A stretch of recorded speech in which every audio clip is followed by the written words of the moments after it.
Good afternoon, traders. Welcome to the Cloud Chartist weekly Ichimoku wrap-up. Gonna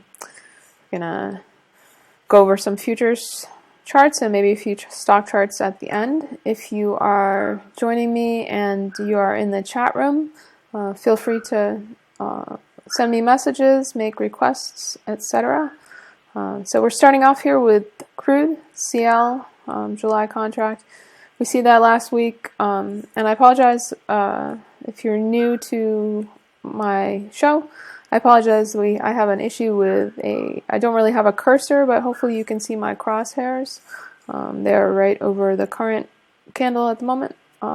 So if I'm talking about a certain element, I'll try to have my crosshairs over that. I'm going to zoom in a little bit more so we can see the current candle. So last week we put in a spinning top type candle, not quite a doji because it has a kind of a thicker body than a regular doji might have, but we put in a string of similar type candles with decent sized wicks on either end, but all of these recently have been above the Tenkan-sen, so although the chart overall is bearish as price is under the cloud, the fact that we're holding the Tenkan-sen currently is bullish divergence from the overall bearishness, but make no mistake, crude is still overall bearish. This candle is actually put in a higher high and a higher low last week than the candle previous to that. So technically we're in an uptrend from basic candlestick perspective. As far as what's going to happen next, if we sell off, we have support at 56.03 below, and if we go higher, we have a decent amount of room before we run into any resistance as far as current price goes.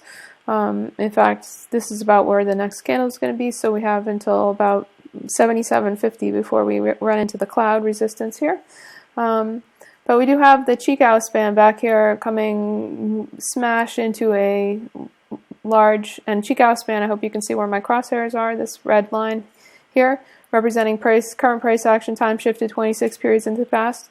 That is coming into this large red bearish candle, so it's going to need to decide whether it wants to go up this candle, under this candle, or try to break through it. It's not common that it can break through this kind of candle, so chances are it will either go up or down, but probably in a tight range, so we'll just see what happens. It could end up just stuck in it.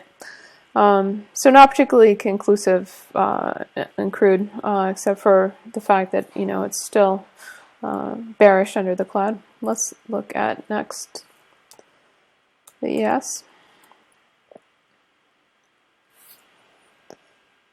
And pardon all my drawings on this chart. So we see that the ES, after putting in a trend change last week that I discussed after making a new high on the week before that, and a spinning top doji, we started a trend to the downside, confirmed the downside trend last week, but we remained over the Tenkan-sen. And currently, this last week's candle came down and tested the Tenkan-sen, but yet it's still in a downtrend, but put in a decent bottoming tail off the Tenkan-sen. So this chart is overall completely bullish, and especially so because it did hold the Tenkan-sen, and the Tenkan-sen is now pointed up. I would consider any moves down to the Tenkan-sen at 20.7513 to be a buy signal unless we lose that level. If we do lose the 20.7513 level, we could test down to 20.4775, but overall the ES chart is still fully bullish. Bear with me, my platform is a bit slow with the broadcasting software. Let's look at the Russell. Now TF. Zooming in. We see that the Russell actually was considerably stronger than the ES last week, which was pretty interesting. I'm not really sure why that was. Maybe perhaps some of you might know what underlying was causing the Russell to be so much stronger. But anyway, we put in a bullish candle put in a higher high and a higher low, and after bouncing, trading slightly below the Tenkan-sen and then bouncing off it significantly into this prior resistance 1260, 1262 area, where price has so far resisted since the end of March. So we'll see if we can actually break out of this range, or if we come down to test the Tenkan-sen once again at 1242.20. We see that we have, despite being over the clouds and totally bullish, we see that we have both the Tenkan-sen and the Kijun-sen flat and moving sideways, which suggests sideways price action. We also have the cloud ahead in a similar configuration. Both the top of the cloud and the bottom of the cloud are flat and moving sideways, so that suggests more sideways price action. Let's look at the NASDAQ.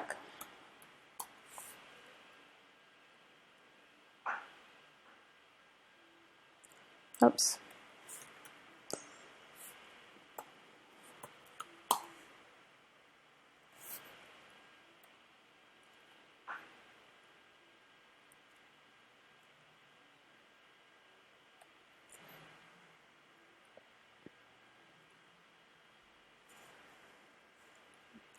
The NASDAQ is in a downtrend from in a candlestick term perspective, but overall completely bullish, and we do have the Tenkan-sen here starting to tip up. So a retest of the Tenkan-sen, which is currently at 44.10, would be an excellent buy setup for the NASDAQ as far as I'm concerned. When the new candle opens up, we could find the Tenkan-sen even higher, representing the bounce off the lows that occurred last week. Let's look at the Dow. Dow slightly less bullish than the ES and the NASDAQ in Ichimoku terms, as we put in a close underneath the Tenkan-sen. So it's possible that if we do not reclaim the 17,921 level, where the Tenkan-sen currently is at on the Dow, that we could come down and test 17,648, which is the Kijun-sen, and if we lose that, we're headed back down towards the cloud. In the next several weeks, we see that the cloud is rising here, so support will be higher, but we do have a flat cloud here in July, so it's possible that that could attract price action if we do indeed lose the Kijun-sen at some point in the future. Also note the Chikou, the red line over here to the left, representing price action time shifted 26 weeks into the past, is stabbing into this candle here. So it'll be interesting to see whether it goes below the candle or whether it pops out above the candles. Let's look at some precious metals once my chart catches up with my typing. First, we'll look at gold. Gold is still fully bearish, as I've been discussing each week, becoming more so bearish. Last week we lost the Tenkan-sen support, and then, 2 weeks ago we lost Tenkan-sen support, and then last week we tested slightly above the Tenkan-sen at one point, as price tends to continue to test the 1200 area, and then we sold off and closed significantly below the 1200 area. So the chart is basically fully bearish. We could find support around 1150 area, as we have in the past on several occasions. If we lose that 1150 area, we could go significantly lower on gold, as far as I'm concerned. Let's look at silver. Similar to gold, we see that silver has attained a bear cross as of last week. A bear cross in Ichimoku is when the Kijun-sen, the pink line here, crosses over the Tenkan-sen, the blue line.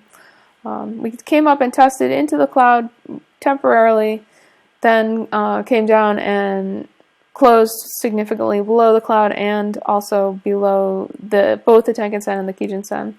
We do have the Chikou span over here, the red line, which is still above the Tenkan-sen, so it could find support at the Tenkan-sen and therefore continue to price action sideways in a range between the current low area around 1610 and the cloud around 1688. Or we could come down and test like the 1570s again, maybe 1550s, or even go significantly lower because silver is still completely bearish and in a downtrend on the weekly time frame. Let's look at bonds. Look at the 30-year. Everyone last week was talking about the Bund, and I'm using the non contract change adjusted chart here, so just accept that. I think it has some really significant clues in it, so I prefer to use this one. We see that we put in a very bearish candle last week, but with a small bottoming tail. Overall, we're still bullish as we're still above the cloud. So I can't predict what's going to happen next week, but I think that by looking at the monthly chart, which I'll switch to real quick, that we could see some more selling. Bear with me while I switch to that.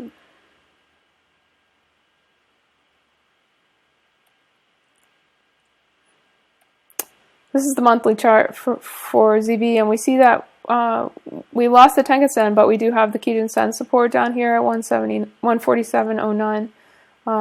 So I think that we could possibly sell down to that area before we get any significant bounce, but that's only a guess. And that's the monthly rather than the weekly. So going back to the weekly, if we do get some buying, we will be the buyers will be resisted at the 153.28 area, which is where the Kijun-sen's at right now.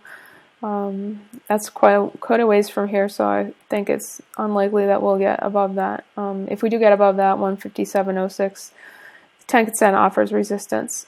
If we do continue to sell and go even lower than the area that I mentioned on the monthly, we could come all the way down to test the cloud at 142.09, but I think that is unlikely to happen in 1 week. Let's look at the 10-year. Jeez, look at all those. Pardon me, you can tell I've been trading this contract, can't you? For a long time, because those levels are all much higher. But so we see that last week we put in a really bearish candle for the 10-year, the ZN contract. We lost the cloud significantly. We came down and please try to ignore my fibs because I really don't know where I drew that from or what. I'm sorry I didn't remove it before the video, but we could come down and we see that we have some horizontal support areas around 124.075, but also we have the Chicow here, which is currently inside the cloud. That could come down and find support at the bottom of the cloud at where it did actually. Like, look at that. If you see the bottom of this candle, the tail found support, or you know, bounced at right where the Chicow found support at the cloud. That's a really good example of why the Chicow is so important and significant in Ichimoku charting, and you should never take it off your chart or ignore it. It's because the Chicow offers a whole bunch of different support and resistance levels and elements to interact with that can affect current price. Let's look at, while I'm thinking about indexes, actually, let's look at the Nikkei. Nikkei is still in a very solid uptrend. This chart is absolutely fully bullish in Ichimoku terms. We failed to put in a new high in the last candle, but we put in an inside candle, so the uptrend is still fully intact. If we do see selling, we could pull back down to the Tenkan-sen here, which is currently at 198.70. Could open in a different area, but so if we do get selling, look for the Tenkan-sen to provide support for the Nikkei. Let's look at the dollar.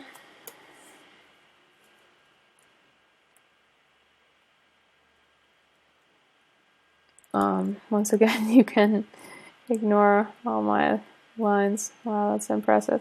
So last week the dollar came up and found resistance once again at the same area where it found resistance the prior week, around the 97.80 area, and came way down almost to the Kijun Sen and tested that, and then put in a significant bounce. So this is we're still essentially because we put in a lower high and a lower low, we're in a downtrend currently with the dollar, and we put in a close below the Tenkan Sen. So it's possible that the dollar will continue to go lower and come down and test the 94.30 area, the Kijun Sen on the weekly time frame.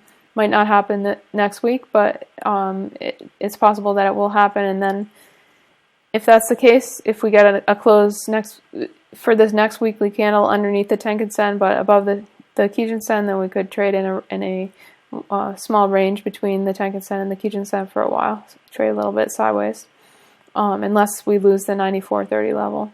There's significant euro and dollar risk with the Greek situation, which continues to drag out. I think I'm going to wrap it up for the evening, and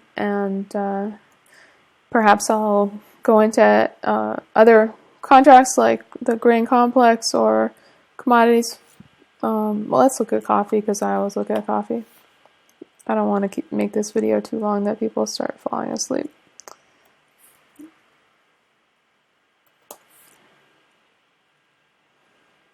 Coffee actually last week put in a nice bounce after this reversal candle the prior week, and came up and tested the Tenkan Sen. I think that's pretty much what I said it was going to do on my last video last week, but I'm not entirely sure. That's what I thought it was going to do. Whether I said it or not, I'm not sure. But so it's important that it was rejected and did get a close under the Tenkan Sen. So we'll see what happens this week. If it can get back over the Tenkan Sen level at 135.45, then it could go higher. Otherwise, we'll look for more flagging below the Tenkan Sen. Then maybe overall the coffee is still completely bearish. There is one slightly bullish situation in this chart that we can see right here, and we have this arch coming up with a cloud twist. So it's possible that if for some reason coffee does decide to trade higher, that it could be attracted to this arc in the cloud.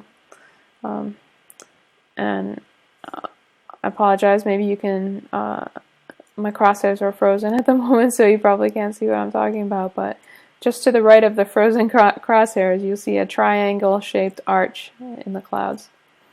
Alright, well, I'm going to basically wrap it up. If you're interested in this kind of analysis, or you want to learn more about Ichimoku Charts, or you want to come in, hang out in a trading room where we're live trading CL using Ichimoku Charts and various other techniques in a group, please visit my website at cloudchartist.com, or feel free to ask me any questions on Twitter.